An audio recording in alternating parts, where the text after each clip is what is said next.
Luiz, falando agora sobre o CT, já a 777, né, a SAF, tem como obrigação a construção de 2 CTs, um para base e um profissional.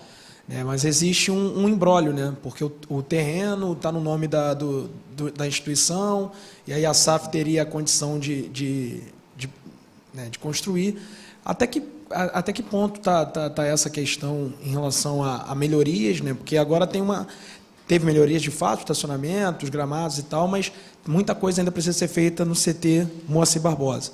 Então, a minha pergunta é se já avançou a questão com a prefeitura para a passagem do terreno para o nome da SAF, e caso tenha, de fato, esse bloqueio, já se estuda um novo terreno, uma nova construção, e quanto da base também, lá em Caxias, né? Também falando sobre esse terreno, por favor. Então, vamos lá. Hoje a gente tem 2 terrenos, a gente tem 2 CTs, um localizado ao lado da Cidade de Deus e outro localizado em Caxias. O da Cidade de Deus é um terreno municipal, onde a prefeitura passou à associação, dentro de algumas regras, essa cessão. É um terreno complexo, é um terreno que existe uma série de problemas de transferências de propriedade. A gente tem conversado bastante com a prefeitura nesse sentido, e isso limita o nosso poder de investimento. Eu não posso simplesmente fazer um investimento grande lá se eu não tenho a total propriedade desse terreno. Então, a gente está conversando bastante com a prefeitura e com vários entes dentro da prefeitura para que a gente consiga ter a segurança jurídica necessária para fazer esse primeiro investimento no CT do profissional. Na questão da base, é um CT que fica localizado em Caxias, e aí ele é mais complexo ainda, porque ele é de propriedade federal. Você tem a SPU, e é um terreno que inicialmente era todo do Vasco, e depois você teve algumas outras aquisições por parte de outros entes municipais.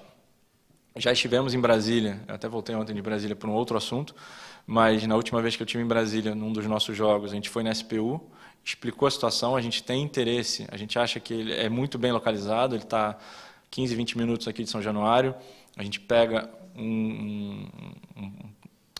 agrega aos jogadores, de repente, para uma área carente, que poderiam ser futuros atletas do Vasco. Então, tem uma boa saída. Mas, de novo, eu não consigo fazer um investimento se eu não tenho a segurança jurídica de que esse terreno vai ser nosso. Estamos conversando, nenhuma das duas são simples conversas. Então, por um lado, a gente fica tentando buscar o equilíbrio, né? Como é que eu vou dar para a prefeitura falar, ou você me dá essa resposta até amanhã e eu faço todo o investimento, ou eu vou sair todo? Eu primeiro quero esgotar todas as nossas possibilidades junto à prefeitura para ver o que a gente consegue fazer, e se for o caso, a gente vai buscar um outro terreno, mas ainda não está. Primeiro a gente quer tentar esgotar com a prefeitura, assim como a gente quer tentar esgotar na questão de Caxias, a primeira opção, até depois, se for o caso, buscar um outro terreno. Luiz, deixa eu te perguntar alguns assuntos. Primeiro, questão de ticket médio, de valor. Porque o jogo do ABC aqui teve aquela reclamação gigantesca de um aumento para 250 social, 150 arquibancada. Primeiro, eu queria entender por que naquele jogo, que houve até uma diminuição do público, o público não veio, por que se tomou aquela medida naquela época e qual é a ideia do ticket médio para o Campeonato Brasileiro, que já é uma preocupação em função até dos preços de programa de sócio mais majorados, né? E eu queria lhe perguntar sobre a relação com os clubes, principalmente Flamengo e Fluminense, nessa questão do Maracanã. Faltam 13 dias e você lida aí com a Libra, que o Flamengo é o grandão do negócio. Enfim, queria até entender por que estar sempre ao lado do Flamengo, já que o Flamengo não está ao lado do Vasco, pelo menos nas questões mais práticas não tem estado. Como é que é a relação há 13 dias aí do fim da concessão provisória para essa nova concessão, talvez, porque não vai acontecer a licitação? Sinceramente, você acredita que o Vasco vai ser chamado para essa conversa?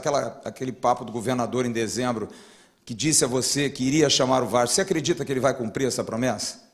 Aí essa pergunta não tem que ser para mim, eu tenho que acreditar. Sentado hoje na cadeira do Vasco, eu tenho que acreditar que vai... A gente não quer nada demais, a gente não quer preferência, a gente não quer nada, a gente quer participar, a gente quer sentar à mesa.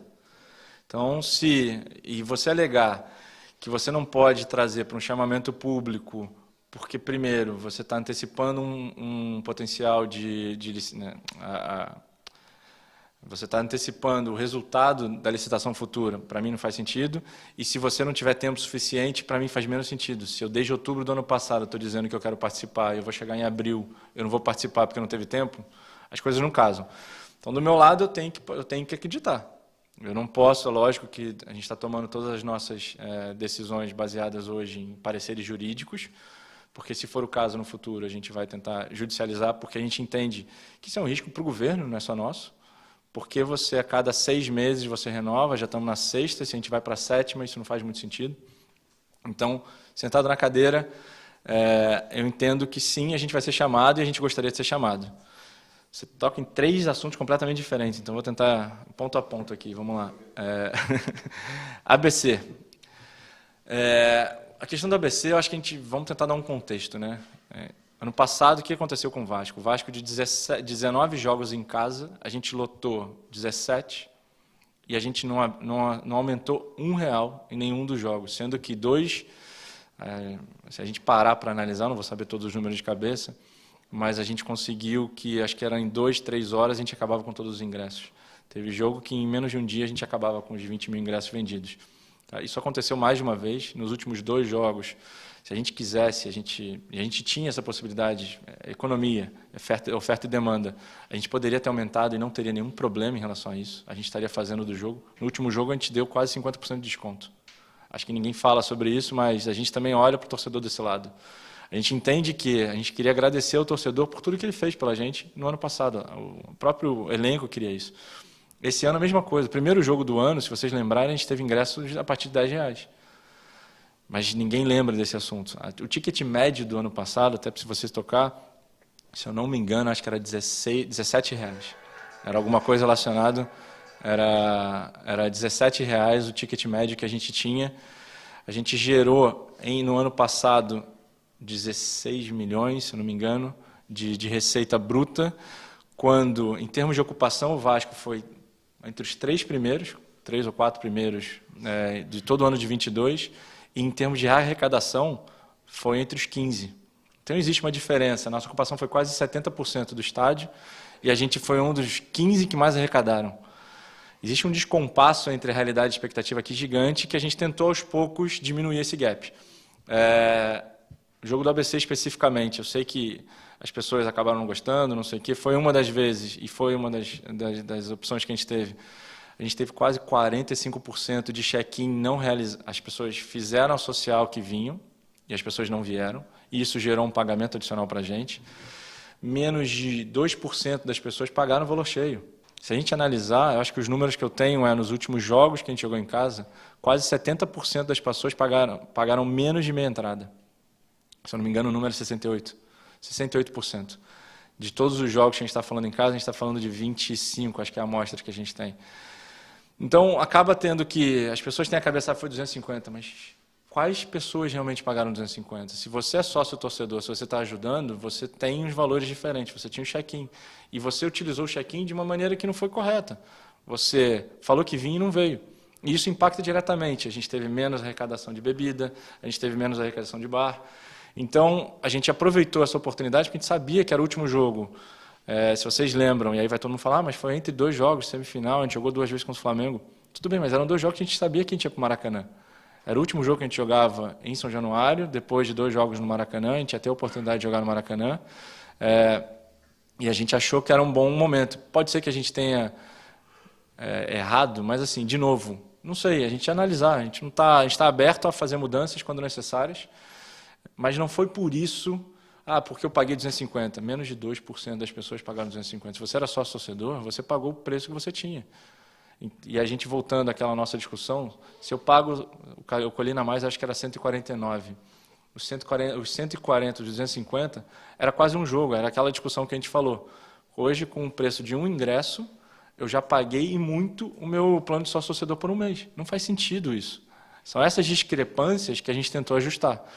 Então, eu entendo o torcedor reclamar da questão do ABC, é lógico que a gente está aqui para entender e ouvir, mas, ao mesmo tempo, eu estou aqui para tentar fazer um Vasco mais forte.